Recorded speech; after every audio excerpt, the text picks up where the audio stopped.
Hi everyone, welcome to the laser ablation tomography facility that we have housed here in the Department of Plant Science at Penn State University. Behind me you can see the latest iteration of a tool that we use for visualizing plant anatomy.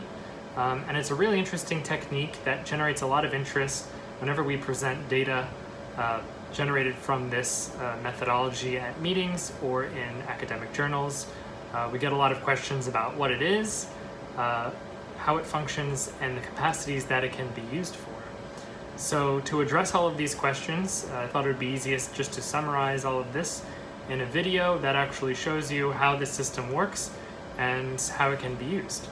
So our group is most interested in visualizing both root and shoot anatomy of major crops like bean, maize, and rice, and looking at different anatomical features specifically within the root system that can help these major crops in both acquiring and more efficiently utilizing important resources like water, especially under drought scenarios, as well as important macronutrients like nitrogen and phosphorus, which can often be limiting in many agricultural soils. So here we can see a general schematic of the laser ablation tomography system. Its base is a UV laser source, which is projected at 355 nanometers, and it occurs at a pulsed repetition rate somewhere between 25 kilohertz and 40 kilohertz, which is appropriate for most of our samples.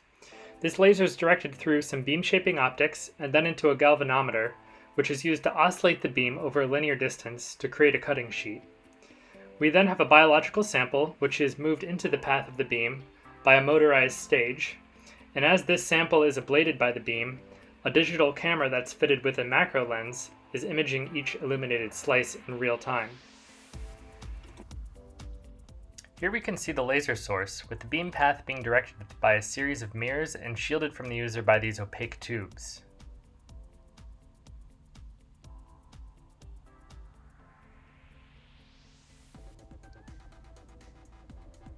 The metallic box is the galvanometer, which rapidly oscillates the beam back and forth to create a cutting sheet that ablates the sample position below at the focal plane of the camera.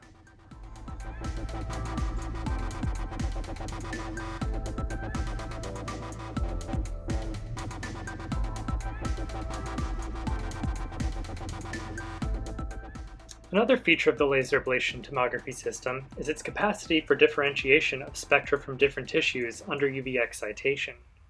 Red, green, and blue channels can be measured from tissues illuminated by the UV laser, and dominant emission wavelength can then be determined from these data to provide some information on the composition of the tissue.